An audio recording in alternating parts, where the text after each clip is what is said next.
রেলপথে ঈদ যাত্রার খবর জানবো সহকর্মী আরিফিন শাকিলের কাছ থেকে। তিনি আছেন কমলাপুর রেল স্টেশন থেকে যুক্ত। আরিফিন, আজ যাত্রী চাপ কেমন দেখছেন? সেখানকার সার্বিক পরিস্থিতি, আইন শৃঙ্খলা রক্ষা বাহিনী তৎপর কিনা, কতটুকু সবকিছু জানাবেন।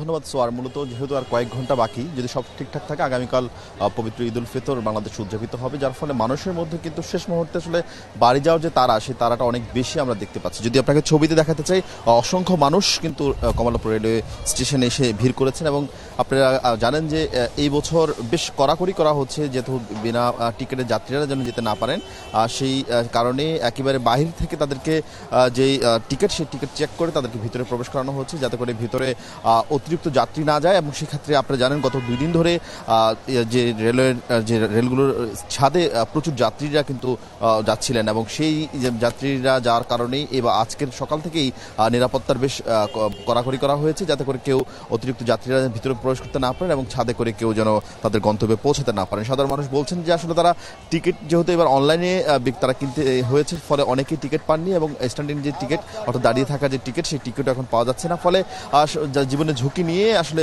পরিবার পরিজনের সঙ্গে তারা ঈদ করতে বাড়িপথে রওনা হয়েছেন। সেক্ষেত্রে তাদেরকে বাধ্য হয়ে ট্রেনের ছাদে কিংবা ট্রেনের ভেতরে দাঁড়িয়ে তাদেরকে যেতে হচ্ছে।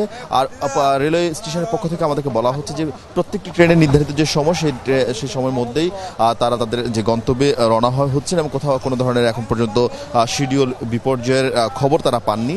আমরা এখন পর্যন্ত সেই ধরনের কোনো কিছু তথ্য পাইনি। এবং পুলিশের পক্ষ থেকে যাত্রীদের নিরাপত্তার জন্য, যাত্রীদের একেবারেই যে আপনারা জানেন যে সড়ক এই রেলপথে যে নিরাপত্তা নানান সময় বিঘ্ন ঘটে, সেই নিরাপত্তা নিশ্চিত করার জন্য পুলিশের পক্ষ থেকে এবং সাদা পোশাকের পুলিশের পক্ষ থেকে তারা দায়িত্ব নিয়োজিত রয়েছেন, এবং কয়েক স্তরের নিরাপত্তা রাখা হয়েছে, যাতে করে কোনো ধরনের সমস্যা কিংবা সংকটে যাত্রীরা না পড়তে পারে। সোহার।